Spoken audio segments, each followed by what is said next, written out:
And we're back. Game number 3 of this best of 3. Going the distance with a spot in the playoffs on the line for both teams. Winning you're in, don't, and you got to go home. And yeah, we've seen both of these teams look good and bad throughout this best of 3 here today. And really hoping to see the best out of both as we now look ahead to what will be the conclusion and will finally give us our full playoff bracket coming up after this game. I'm your host, Aaron AC Chambers, joined by Trout. And tell you what, dude, sometimes you just want to strangle people. Sorry about the delay, by the way.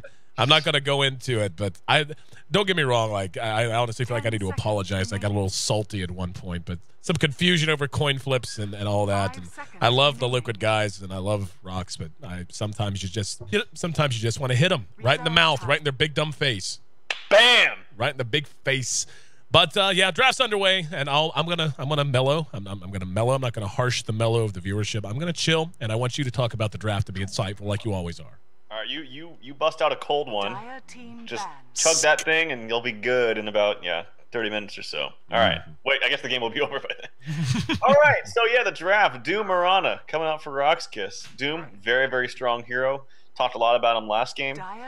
Picked up in the Eastern. I don't know. Was he? I didn't check to see if he was actually banned last game. I wasn't really paying attention. I can't remember either, to be honest. No. I don't remember. But if he was, I don't blame Liquid. Like, the hero is very very strong. RoX.KIS played him well. Morphling picked up very early on for Team Liquid. I'm not even the biggest Morphling fan. I think it can work in some scenarios. Especially if you have a good Morphling player, and Koi just owned on it last game, which is great. But picking it up this early, I feel, is kind of risky, and it gives the other team a lot of ways to think about how they want to play up against a Morphling, how they want to lane up against it, what kind of heroes they want to have, quote unquote, counter it in the mid to late game. Right. So it gives them a lot of time. So Morphling can be fine in the right hands and in the right lineup, but this early on, I feel, is a little bit risky. We'll have to wait and see. Yeah, well, it's something that I'm waiting to see more of, and actually just completely crushes a Morphling pick. I'd love to see RoX go to it here. It's an Elder Titan pick. Natural Order just makes Morphling completely paper mache. You can blow him up so ridiculously fast because he doesn't get the armor bonus, and yeah, he's squishy basically in that situation compared to what he normally would be, and given the items he tends to want to build and then of course morph into agility. Saw it a couple of times in the qualies, and it's actually really, really effective. But so far, I mean, you've got the Doom, you've got the Mirana. Only so many places they could eventually end up wanting to put that. The Invoker is still available if they want to grab that as well. And, of course, BZZ still needing his hero. So pretty open-ended on both sides. Yeah, I'm actually surprised the Invoker hasn't even been banned. Hasn't been banned yet, hasn't been picked yet. Kind of interesting. So, yeah, RoX.KIS, the beauty with Mirana right now and why she's picked up so much, I'm really surprised that she's just not banned out in the first phase. I'm really surprised. I wonder as we approach TI as well if that's going to start happening, because the beauty of her is picking her up early on, it doesn't show anything. You can do anything with that hero, and that's I think the best way to approach a draft is you don't show your cards in the first 2 picks, and you don't with RoX.KIS what they're showing right now, Mirana Doom. With Liquid, I would say you kind of do. I would say Rubik doesn't really go aggressive. No.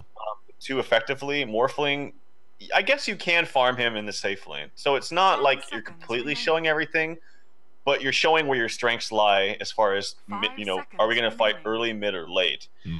At least the Morphling pick. I would think with Morphling, it's mostly mid to late. You can fight early with the early BKB, which is why we see more Morphlings go for that. And then another Titan pick up here for Team Liquid. Yep, was thinking that would be good for RoX, but Liquid snags it for themselves. Bulb is a hell of an Elder Titan player. I have seen him absolutely dominate and take a game over, which is very difficult to do. Yeah, basically. Yeah, basically, you basically did. Just Bulb invented everything. If you read his posts on NA Dota. Yeah. But in a large part, I mean, he was one of the first professional players at this level to really start to run it consistently, both in the off lane and in the solo mid, whenever the hero first went into captain's mode. And he really put it through its paces and showed a lot of people exactly what he is capable of in a different way than really had been seen before. But I like the pickup here. And again, it's a hero that Bulba knows inside and out and can take a game over with. RoX, though, snags up one they know quite well as well in Carl, the Invoker. Carl the Invoker, yep. And I was surprised it wasn't banned out, but they pick it up. Right now, it's looking like if you're looking at the Eastern teams, what they do a lot is a lot of off-lane Doom, and they just rush Tranquils and then just if they aren't getting anything, they just run to the jungle. And I think it's very effective, and I think it'll probably be the most effective here. 10 seconds. Mirana, safe lane, tri lane. Again, I don't know what RoX.KIS normally does in this kind of 5 situation seconds because they have their 3 cores out right now. Mm-hmm. So, yeah, we'll have to wait and see what they do. But I like their draft right now. It's very open-ended. They can do a lot of different things with it. They have good early game, mid game, late game. Very good late game with Doom. Mm-hmm. So, yeah. And then the Elder Titan pickup for Liquid. Elder Titan can be good if you match up heroes that do well with the natural order. Right. I think is the best way to play him. Him by himself is kind of meh. Mm-hmm. And you need certain other heroes that have good burst or do well with negative armor. Things like Shadow Fiend is really good with Elder Titan, I think, because he has a mix of negative armor and good spam usage with his spells. And they do love SF, so could be maybe looking to possible SF. They are also on Radiant. So, yeah. I totally agree. It's, yeah, I mean, Elder Titan is, you can actually, if he's played a certain way, you can have a very big impact. But again, that's usually players like Bulba who seem to find ways to do that using Astral and Echo Stomp and so on and so forth. What I like the most about Liquid right now is they've kind of narrowed what RoX could potentially do. Like, and what? Oh, hello. There's an Ursa pick. Love an Ursa pick. That makes me a happy camper. So that's most likely going to be farmed down in the safe lane. But was going to say, banning out the Bane and the Shadow Demon, I really like that a lot because, I mean, like, especially if you're wanting to run an Ursa who can be bullied around a little bit. In the early phases of the game, he's actually very effective with a Rubik, though, who can telekinesis into an Earth Shock, and that's just all kinds of pain if you're caught out. But yeah, RoX is going to end up most likely foregoing aggressive pressure. They could, I suppose, with a Disruptor and a Mirana, but not having the Shadow Demon and the Bane would make it very, very difficult for them to get as aggressive as I think they would like. I don't know about the Ursa pick. I don't know if he's going to get anything done.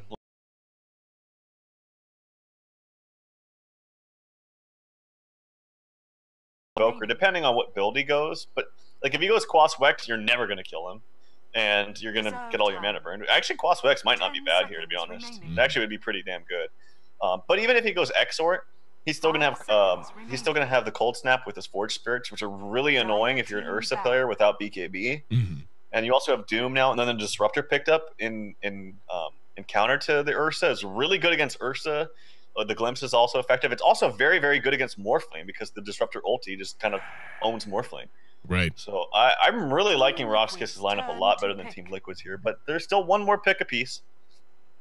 I really like the Disruptor pickup in particular, just dealing with the Morphling and the Ursa. The Ursa in particular is going to struggle. If he's caught with Kinetic Field, he could be glimpsed back. You know, and it's one of those things. I love a Disruptor pick in any situation where you can anticipate aggression. And you don't pick an Ursa so you can farm for the late game. You pick an Ursa so he can make room for the Morphling and he can go fight early. And anytime a Disruptor is picked against a lineup like that, you're going to have huge opportunities to punish overextensions and overaggression. There's going to be the IO. I was actually going to bring that up too. It would make sense if they went with something like that just to make sure that Ursa had a way into these fights very early and they could rely on him to snowball. But Goldblack will get his hands on the Sand King. So there's a little bit of disable and even more team fight for them. And if they're able to get the Disruptor and the Sand King in particular on the same page so far as Kinetic Field, Static Storm, and Epicenter, this could be problematic for Liquid. They're really going to need to get a lot done with relocation. I think that RoX.KIS can easily go aggressive here. Yeah. They picked up. I was wondering what their last pick was be. I was like, oh, they should definitely go aggressive. And I thought maybe like a beefy hero, like a beefy strength hero, but I'm not sold on the Sand King. It can be good. He's just got such crappy range early on with his Burrow Strike. And yeah, it is going to be an aggressive trialing with Solo up top. Presumably going up against Bulba, but things could change. Bulba has boots first early on too. If they end up just going safe lane, tri lane with this and Bulba top, he's going to get kind of screwed. Like, well, not screwed, but he could be doing a lot better if he didn't have the boots. Yep. They could also be going aggressive tri lane with Elder Titan. I don't know what Liquid's going to do right now, but they're doing something right now, and that's moving into the jungle, it looks like. Yeah, with the Sand King pick, it does look like we're going to see RoX end up going aggressive. I don't know. Goldblack is moving up the top, and you know, it all comes down to just how big of a priority you put on your lanes and being able to crush or deny a hero something outright. Goldblack should be fine here. Yeah, it looks like they may even end up running duo lanes here, and that'll just get Goldblack very close to level 3, to level 3 as quickly as possible. And once you get a Sand King with 2 points in the Sandstorm, he can just jungle freely, especially if he has any help whatsoever in terms of stacking. He can go from having nothing to having a Blink Dagger in a matter of minutes. But looks like Liquid taking a peek at things, just going to keep it simple. Bulba, the one hanging out for the moment. Quakefist setting up shop in mid. And no, never mind. Waitsu may actually end up laning with him, so we could have 2 duo lanes here. Yeah, I don't know how the dual lane for Liquid would fare up against double range, good nuke power, good maneuverability from RoX.KIS. I feel like they're going to have the Wisp down here. But even then, it's not exactly the strongest tri-lane. Like, Rubik is not that great, and Wisp is, unless you really hit those balls, like, really, really well. Oh, it looks like it's going to be dual lane mid here, actually. I do like this a little bit better. But as long as they don't get completely crushed in this bottom lane. I really fear for them down here, though. Like, Potom and Disruptor is very, very strong, especially if Disruptor gets, like, a level 1 into this Thunderstrike and just spams it on TC. Like, TC's going to have a really hard time trying to harass. I actually wouldn't mind seeing Goldblack rotate down very quickly if they get a chance. And like you said, Thunderstrike harass, very difficult and painful to deal with at this level. The Ursa going to have a hard time really getting a lot of farm done. I mean, to a certain extent, he can use Earthshock to farm if he has to. And that's where his first point has been placed. But, I mean, under this tower, he'll at least get a few CS. But missing one there. And up at top, we can see Solo being chased by Bulba. Bulba is just fearless on this Elder Titan. Chases him. Yeah, he's thinking about diving. Yeah, he's going to go ahead and throw out the Astral Spirit. Here comes Goldblack to try and help out. Bulba went boots first. Now there's going to be a net. Goldblack has Burrow Strike if he needs it. Solo in the meantime uses his salve. So this is just what Bulba does, man. He just knows the limitations of the hero and knows how to handle it in such an aggressive way. And he can put an immense amount of pressure onto a lane like this. Yeah, and he pulled his lane back right there to get some extra farm. Bulba's playing this really, really well. And Elder Titans, it's kind of a finesse hero. Like, it can be very, very effective if you know what you're doing. But if you don't, it looks like one of the worst heroes in the game. But Bulba knows, like you said, he knows the limitations. And he's bowling around Solo because early on, Solo, he has no armor. And now he doesn't have mana for Scorched Earth, too. So if he gets gone on again in the right scenario, Bulba could net a kill. And there's going to be a quick pause. Waits it. Calling Tio, at least for the moment. We're 2 minutes in. Oh, looks like, never mind. Don't even have to do the recap. Just moving right on back into the action. But we see a little pre-rooting being done by Goldblack. He is level 2, so he'll be able to duck into his jungle soon enough and really start to find his levels. And speaking of getting work done in the jungle, Sadoy and Yol are just having their run of the place. Yeah, they are, but Demon is finding CS. I think that's very, very important. Like, this straight up dual lane versus dual lane, I feel like Potom and... Oh, we could see some action. Sadoy, he's going to have to be forced to use this leap. He needs to get it over the cliff. Yeah, if he didn't get it over the cliff, he would still be dead. That is very fast. Yep. Demon thought about it. Thought better of it. Decided to go ahead and pull back. There's going to be a haste room picked up by Goldblack. He's going to go ahead and move down. And that should have been spotted. Yep, there we go. There's going to be a kinetic field. TC trapped in. Goldblack moving very quickly to follow it up. Here comes Demon. Demon going to try to do some damage. There's going to be an arrow off the mark. TC still up and running. Yol's in trouble. Yol draws first blood. It's likely to end up paying for it there, and he does. Ends up being a 1-for-1 exchange, slightly favoring RoX, though. The fact that Ursa's the one who secured that kill, I think, is actually kind of a win for Liquid. Who got the first blood here? Yol. It was Yol. Okay, yeah, it's not that big of a deal. It would have been nice if it was on, like, Goblak, because then he would have had boots plus some extra gold towards that blink. So kind of an even exchange, as you mentioned. But now Demon's going to have a harder time farming this because their camp is blocked. And this lane is pushed up. So where does he go? Like, he can't farm anywhere. They can't pull back the lane. And now they have 2 members here that are very capable of killing Ursa. So, yeah, he's going to have a hard time. Bulba in the meet. Bulba, my God, is just doing very, very well up here. Oh, yeah. Top of the CS board. Against, now, it's not like it's against a hard hero to fight against. Like, Doom's not exactly the greatest laner. But he did buy boots first. And he's not getting punished at all for it because just Doom is not the greatest laner. Oh, might be now. Yol throws down the field. The mobile battle arena, and Bulba's going to end up taking a spill, just as we're singing his praises. Little bit of a misstep there. Hadn't seen Yol come back in the lane and wasn't ready for him to show his face. Been trying to watch Goldblack. Okay, he did put his second point in a Burrow Strike, so no interest in going to work in the jungle yet. Expect to see him roam more. And there's going to be an invis, so going to have a chance to make something happen there if he wants. Yep, he'll pick it up. Looks like he wants to head to mid. Yeah, 2 bottles up onto Waity right there as Quakefoot taking a lot of damage from that cold snap. And I like this decision by Sand King to get the 2 into Burrow Strike. He just wants to own this lane. He just walked over a sentry and no one saw him. I don't think they had vision because it was night. It's only been night for a little while. And looks like, wow. Yeah, they got ET again. I'm watching here. So kill it top. Sorry about the miss there, guys, but expecting action here. And let's see if they want to engage. You could just about hit 2 at this point. And, yeah, they're going to spot it. Now they know. Yep, and now he knows they know. Now they're going to try to engage. There's going to be a burrow strike. Buys a little bit of time, so Goldblack, a little too cute for his own good, waiting for the perfect moment, ends up missing an opportunity. Yep, and they actually don't have sentries down here except for that one that they already placed. So if he gets gone on outside of the sentry, they can't ever kill him. He can just sand strike and do that Darude sandstorm. Did I say sand strike? Burrow strike. I don't know what I said. Burrow strike, yeah. But yeah, no, that kill up top was actually pretty devastating for Elder Titan because now, or for Liquid, because now Doom is finding a lot more space, and now he has his ultimate. So if they get any more rotations up here top, he's just dead again. Oh, he's actually going to go on him solo here. I don't know if he gets this. He might get it, but this TP reaction, well, maybe close. Oh, there's going to be a telekinesis, and Solo's eating a lot of damage, both from creeps and from the tower. Fade Bolt's there.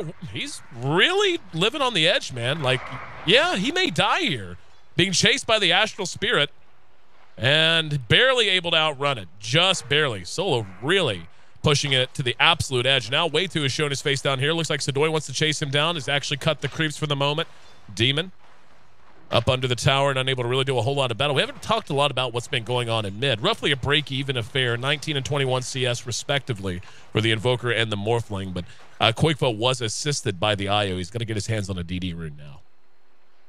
Yeah, I thought that was a very weird engagement up top. Like, oh, action bottom. Yep, there's the hookup. IO not level 6, but is there to try to help him out. There's going to be the glimpse. And Yol hanging around the outside. He's actually going to be taking a lot of damage from creeps. And wow, very nice shot as the arrow secures the kill from Sadoy. And that was kind of a weird fight. They got all strung out, but RoX manages to get another big one as they bring Ursa down, make it 4-1. Oh, he kind of walked into that arrow. It was like not going to hit him, and then he was walking upwards. The arrow was going downwards, and then Demon walked into it.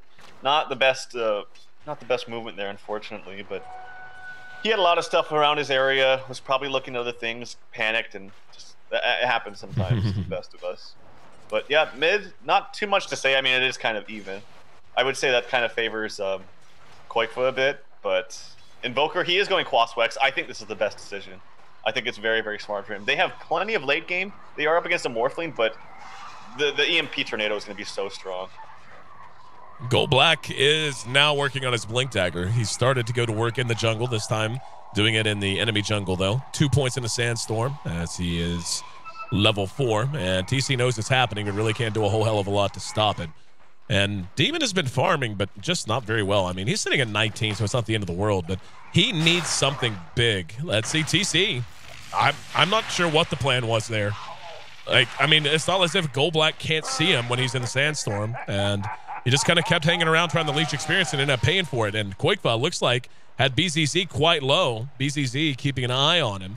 And he tried for the desperation waveform. Let's see if they want to try to catch him. Yol has no mana for anything but a kinetic field. BCC is so low, there's a waveform to the high ground. So Goldblack tries to follow it up. Here the arrow. Oh, just barely dodged by Quakefo. IO in the meantime finds a haste rune. He's going to move down that way, hook up, and now they want to turn it around. Goldblack being chased, has a burrow strike, has a sandstorm. And I don't know why he didn't just sandstorm there. They didn't have any detection. He would have been fine. Well, I guess they could have gotten with AoE regardless, but there's a glimpse back that'll send Waytu back to the high ground, and that'll be enough to get Yol away to safety. But either way, Liquid finds at least something, trying to get something going here in this early game. I also can't believe how ballsy BZZ played. Like, he was just sitting there right next to the Morphling invis, and Morphling was so close to just killing him from collateral damage by a waveform that he wasn't even going for him. It was so close. It was almost cringeworthy. But he didn't get him, so it was okay. But it was very, very close. Goldblack back up and gonna go ahead and stack away in the jungle. So could be in for a moment of passivity. Let's talk about this Ursa pick. What do you think's the right item choice to go with this time? Honestly, the most successful Ursas I tend to see are the ones who get a very quick blink. Yeah, I agree. I think Face Blink. He's gone for Tranquils. Yeah, that's kind of weird. I think that's very weird. I mean, it's easy to understand. He was under pressure, and he just wanted to have a chance to stay in the lane. And It can be handy dandy for jungling because you can drop them. But he's still not farming anything though. It's not like he's getting extra regen and then he's able to farm. He's only got 27 CS at 9 minutes. It's very, very low. So I don't know. I like the extra mobility that you get after you cast spells from phase. You cast your overpower and then you're enrage and your shock, whatever. You phase and then they cannot get away. But there's also other problems just in general with the Ursa pick, like against the heroes that he's up. That's what I feared the Ursa pick right when I saw it. There's a lot of not really counters to him, but things that disrupt his movement when he casts spells. Like I mean, I could just list every single spell basically from RoX.KIS and you would have a list of counters to Ursa. So I just don't think the hero pick was very smart here. We'll have to wait and see. But as far as to answer your question, I do think just straight Blink right now would be the best thing for him. I'd like Blink BKB would be nice. Problem is they've got a Doom, and he still has to get BKB though. Otherwise, he's going to be completely useless, Doom or not. Right. I'm just saying, like, even with a BKB, like, he still has the chance to just be shut down and cut off. Like, dude, I've been on the Doom train for a while. Like, going back to the beginning of this year, there was like Doom was seeing a lot of first pick, first ban, and he just kind of stopped. And I mean, he's an amazing hero so long as he gets the lane he wants. There's a glimpse that'll bring back Bulba into the Static Storm. BCC's there to follow it up. He has gone Quas Wex, by the way. We haven't talked a ton about that. And usually you'll see Exort mid, though. Go Black trying to get away. Woohoo! Oh, one last auto attack. That was a roll of the dice, and they managed to get lucky. Shooting it uphill and securing the kill. Solo wanted the Doom there. Looks like he changed his mind.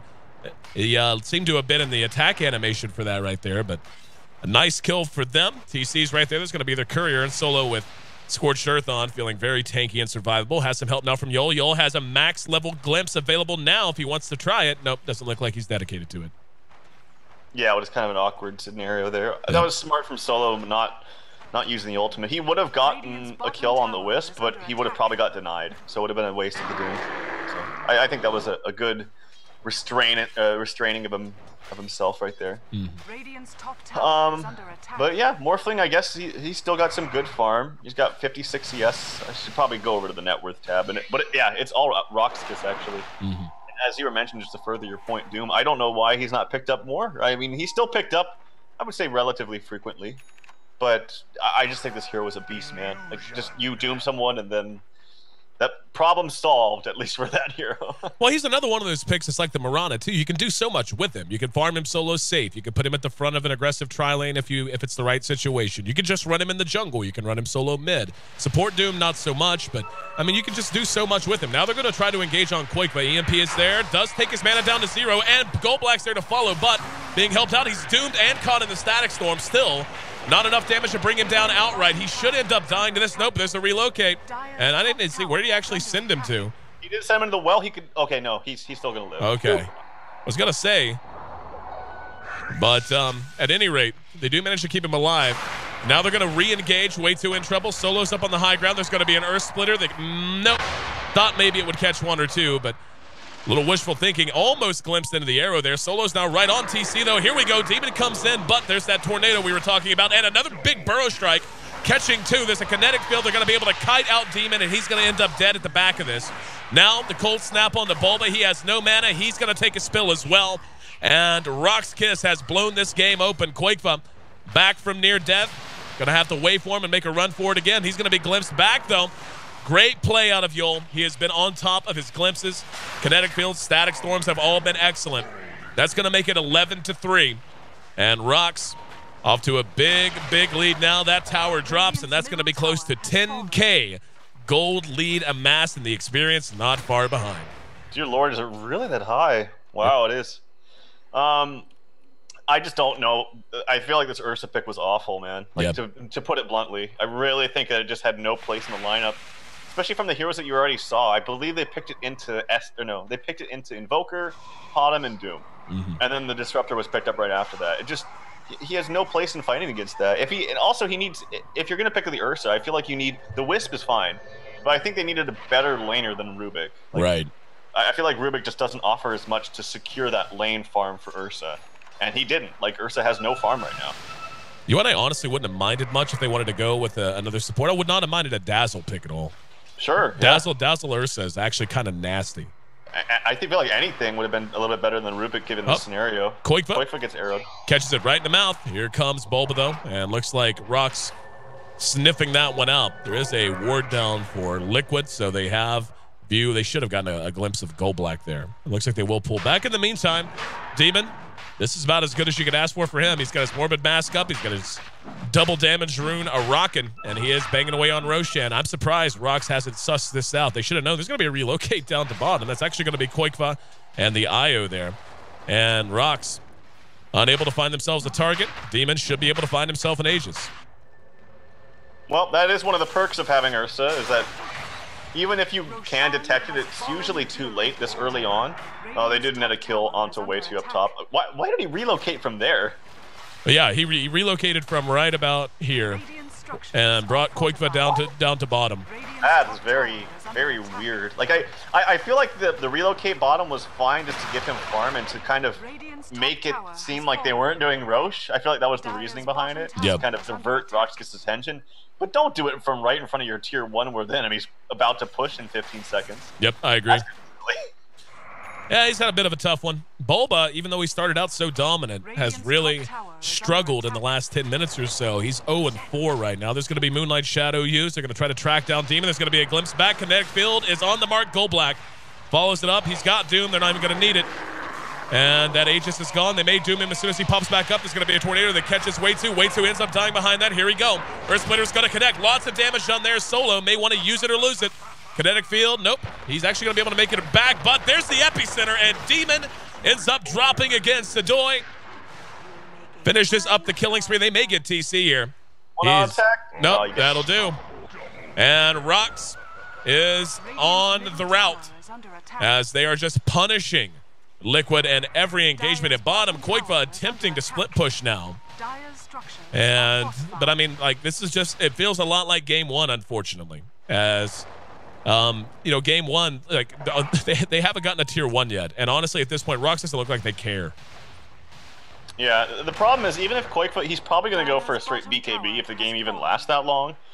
But when he does, it's great. Like, he has to get BKB, but there is still the Doom problem, and the problem then is, like, okay, he BKBs, but then he gets doomed. You have no one else on your team, to, if you're Morphling, to rely on to kind of pick up the slack in that team fight. It would be Ursa, but since Ursa doesn't have a BKB, he's just gonna get hit by any one of the, like, you know, 15 stuns that RoX.KIS has. So right. I think more than anything, it was a drafting problem. I feel like they just did not draft this properly. Well, the Demon has had very little impact, and this is what we knew was going to be a concern. They just have so many ways to corral him. TC, hit with that Orchid. BZZ doing good damage. Yep, that'll secure the kill. Dunskies. So BZZ now up to 7-0 and well on his way to a godlike streak. Do you say godlike streak? Godlike. Even though Gold Black has gone on a few godlikes as well. I have been witness to it a time or two. Yep, and he's level 9 now on the Sand King. Has his blink, I didn't mention that, but he did use a great epicenter there to kill out Ursa after the Aegis. And BCZ, this is what you do with Invoker that's Quaswex that has a good start. You just run around. You stop farming, you get the Orchid, you can just run around, look for kills. So you can get a free kill on IO if you wanted to. Yep, he's thinking about it. If he didn't have so many other heroes around, he would have gone for it, I'm sure. He is going to be running into the majority of Liquid. Now there's going to be Moonlight Shadow. And, yep, now they know. There's going to be the Orchid used, and that was a little ostentatious. There's going to be the Static Storm Kinetic Field, though. He's able to make it back. Demon doing what he can, but it's next to nothing. Godlike streak for BZZ. It's only going to get worse. Solo on a killing spree of his own. 3 for a nil exchange, 19-3. And it looks more and more like Liquid likely to be on the outside looking in of our playoff picture as RoX is steamrolling them to the tune of 10K gold, 10K experience, and really they're just doing what they want at this point. And Doom doesn't even have like his real first big item. He's got drums. I believe this is a BKB on the way. Yeah. And now Doom's got a BKB. How the hell do you kill him? Like, I saw Ursa doing his full combo of overpower plus Fury Swipes on him, and it did like no damage. It did very, very little damage, and now with extra H. Oh no, he went Deso. Okay, I assumed it was going to be a BKB, but it's actually a Deso. Radiant's middle tower is under attack. Well, man, what can you do if you're Liquid? I mean, they just have not been able to really put any element of their draft to work so far. How do you change that up, and do they even have a chance to do so? Would it be too little too late? Well, you got to wait to the high ground. There's always that. Like, even if you're losing, pretty badly. You can always wait at the high ground where there's like kind of a choke point, and they do have an Elder Titan, so there are very, very slim possibilities, but they're there, and you keep fighting as long as you still have them. So, engagement at bottom. Way two. Gonna be dead skis. Yep, there you go. Beyond godlike, and here comes Solo to track down Quakefa. Drum's charge gonna be used. He's gonna have Doom up in about 4 seconds. Quakefa just trying to juke him out right now. Now he's gonna try to TP away. Tornado's there, and down he goes. And this is getting very quickly into GG territory because now they're even beginning to lose out on their Morphling, who was the one thing they could rely on. Now they're going to be able to get Demon again. TC's right there, though. And there's going to be the Earth Splitter. That might catch him. Yol barely able to make it away. Arrow shot. Arrow actually does connect on TC. He's going to get the kill there. That's actually going to be a little bit of overkill. Yol actually does manage to make it away again. He throws the Static Storm, waiting for the rest of his team to show up. Burrow Strike from Gold Black. That's going to be a dead Bulba. Glimpses him back just to keep him alive. This is over. Oh, man. I'm sorry. This is like they're getting absolutely nothing from that these was engagements. That was sick from Yol, by the way. He kited him forever using every ability. That's going to be GG, and that's going to be Liquid on the outs as they join Alliance as our bottom two finishers here at the D2L Western Challenge regular season group stage. They're done. RoX.KIS advances on into the playoffs. Well played, and I mean, holy hell, man. Like 20 minutes, whole bunch of gold and lots of stuff. But tough game. Tough game. Game is hard. New meta. A match of ping pong, I would say. Like every single one of these games were just a stomp in the other team's favor. This was like the most convincing one, though. I don't know, man. That Ursa pick, I would love to hear what they were thinking and talk to Bulba. Like, why did they pick Ursa? That I feel like it was just not going to have a good time. The only way you could run the Ursa against the 3 heroes that we're showing, which again were Doom, Invoker, Mirana, was you go Blink BKB, and that's it. Like that's what you go. You hyper snowball on the Ursa. But again, if you're gonna do that, you got to pick better supports for him. Yeah. If you can send, and whenever there's a Mirana on the board, you have to think in the back of your mind they could go aggressive because it's one of the best aggressive heroes to go for. Right. To go with. And if that's in your mind, okay, they could go aggressive. You have to protect that Ursa pick. It honestly would have even been better if you just put Ursa mid and gone like Tri-Lane, Morphling, Rubik, Io. Like, I was actually thinking that exact same thing. And Ursa mid, like if you go boots first with Ursa mid against Invoker with very, very slow movement speed, you can actually outplay him and get kills on him if you play your cards right. If you're a confident Ursa player, you can do that. Yeah. But nonetheless, the Ursa pick just in general just didn't work out. I've actually seen that exact thing play out a few times. Fear at one point. I used to do it for EG. And this is going back quite some time, like D2L Season 2 or 3, but I saw him do it a number of times, and it can be successful. And granted, the game changed a lot. Nonetheless, he didn't have the answer, and RoX.KIS just rocks them. 24-3, the final kill score. And again, only 20 minutes. They move on into the playoffs. Team Liquid, they're Dunskies. Thanks for being a part of the broadcast, guys. I'm your host, Aaron AC Chambers. It's been an absolute pleasure, not just today, but throughout the entire D2L Western Challenge, having you aboard. And now we're down to the nitty-gritty. Our $50,000 plus prize pool, of course, thanks to our ticket sales. So thanks to everyone who's listening to the in-game and supporting us, our growth that way. We got our playoffs. More announcements and more information should be coming out about that coming up very, very soon, potentially in the next day or two. So make sure you stay tuned for that. Make sure you follow the D2L on Twitter and Facebook at D2LGG on both. You can also follow myself and Trout on Twitter and elsewhere at AC at AYESEE and at TRALFDOTA. Trout, go to anywhere else you'd like to direct it, my friend? Just my stream. It's www.twitch.tv/Trout. Alrighty, guys, make sure you check him out. And Trout, brother, it's been nice, man. We had some downtime. 18 days has gone for the NA Hub. And yeah, it's good to be back on the mic with you. But I'm really enjoying it. Really looking forward to the playoffs. Should be a lot of fun. Yep. Alrighty, guys, thanks again so much. Once again, Team Liquid drops this series and ends up dropping out of our picture entirely. RoX.KIS moves on into the playoffs. Alliance and Team Liquid, the two teams who don't make the cut. I'm AC, and on behalf of all of us here at the D2L, thank you so much again for being a part of the broadcast. Enjoy your morning, evening, or afternoon, and enjoy some Dota.